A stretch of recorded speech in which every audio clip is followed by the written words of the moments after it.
There it goes. Tomorrow. Okay? So, your problem quiz is 35 questions. So, that's why, when you look at the board, it's not all in one day. Okay? It's on Wednesday and Thursday, as you can tell. Okay? So, the first part is let's review some of these compounds. It's naming that you've been doing and drawing out some of the structures.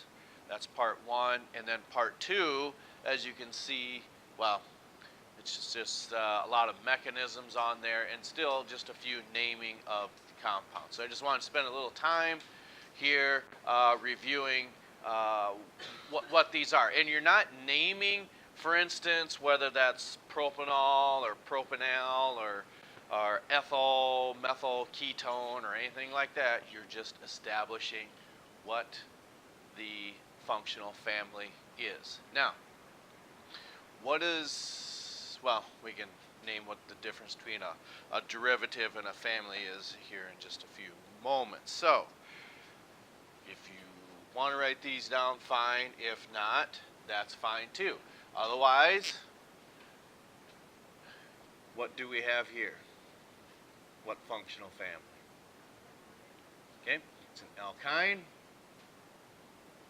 because of the triple bond. Okay, and what do we have here?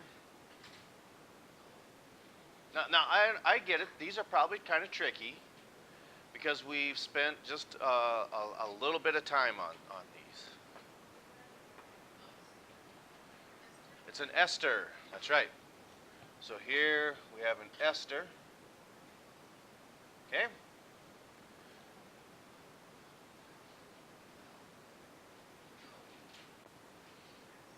It's an acid. I kind of made that a little tricky just on account of typically when you see these, the OH is on the end and the double oxygen's on top, but since these are in 3 dimensions, I kind of rotated that just a little bit. Okay, then the next one down. Okay, so we have our alkene. Okay, then we go over to this one. Yep, that is a ketone. Okay. Now, if you could describe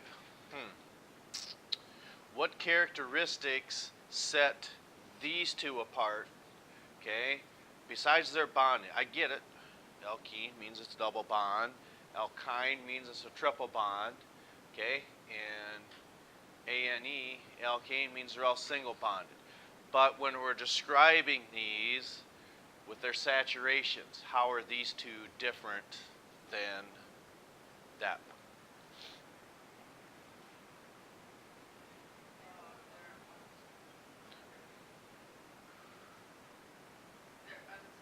Which ones?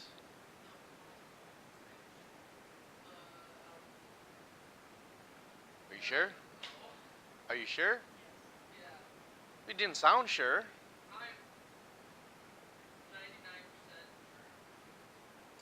Well, what happens if that 1% gets you? But it didn't. No.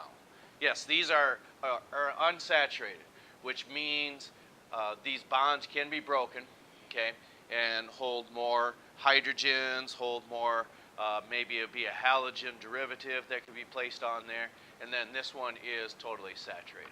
That's right. Okay. Then this one, yep, it's an aldehyde. And finally, the last one,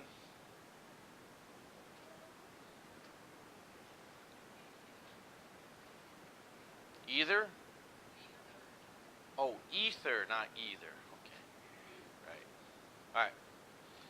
So, excuse me. And I did leave one off of here, not purposely. I see. When you're looking at them, can you perhaps describe which one that would be?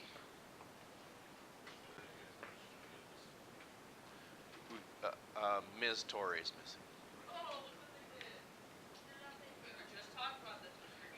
Yes.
Again, on purpose.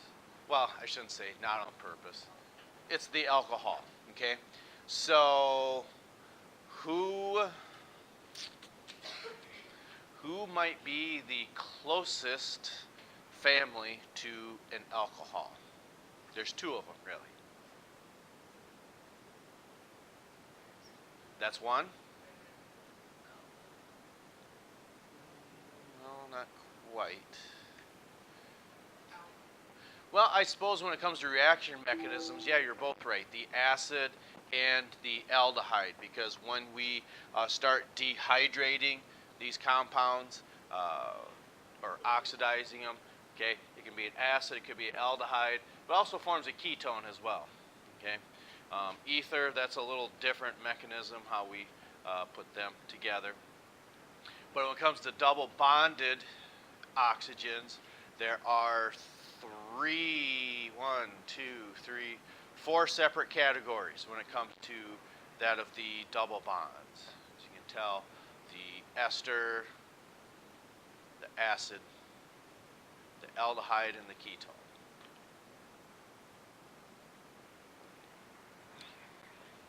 Okay. So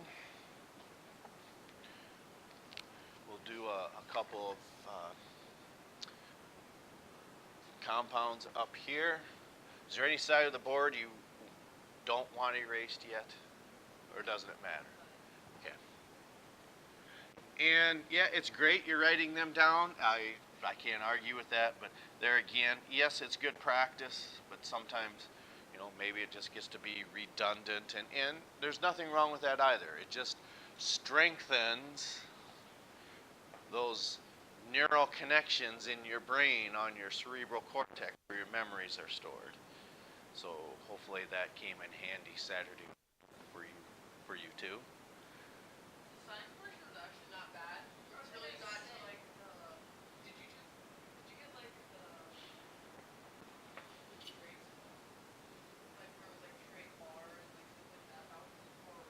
Genetics?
Alright, I want to go over this one quickly, then I want to do a little bit of looking in the book. If you understand this one, you're probably well underway to naming these compounds.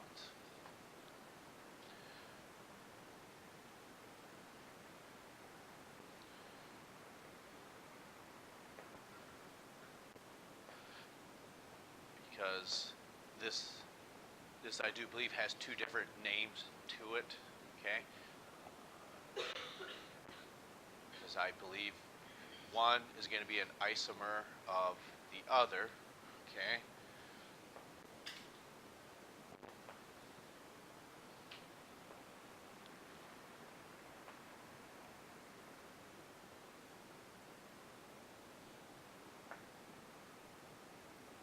And I'll show you how we would definitely make sure that this would be the name of it. So, does everyone have that compound in the purple wrote or written down that wants it?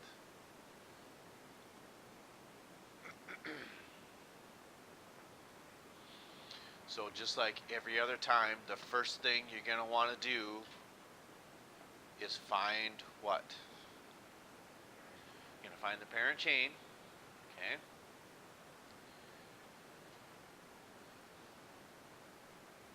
And in this case, that parent chain is what? It is nonane. That's right.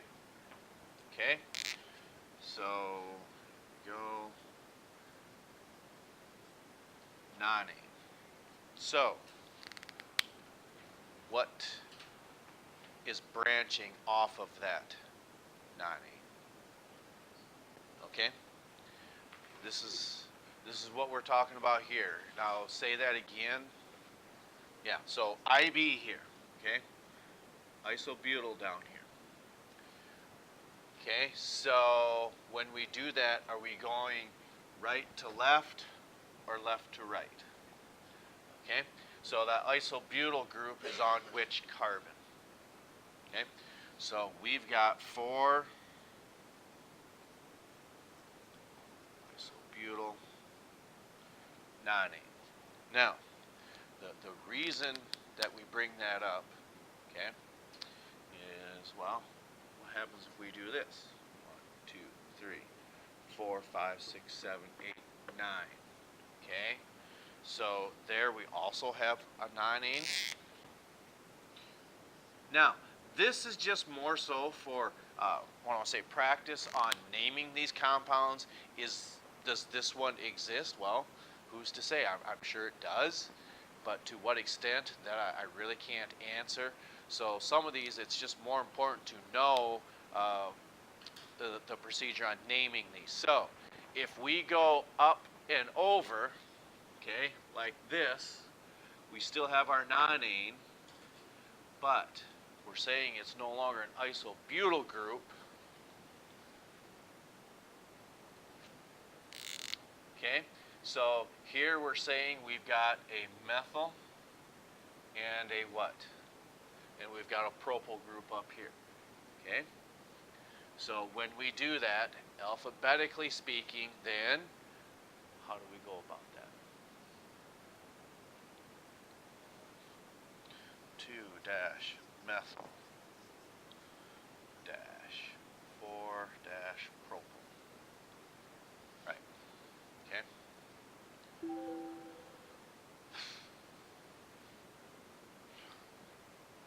So one of the aspects behind this, excuse me, notice we have 2 different nonanes, but they are 2 totally different structures then. Okay. So upon doing so, if we want to make sure, we said that you'd probably see on your problem quiz on naming these, is if we did something like,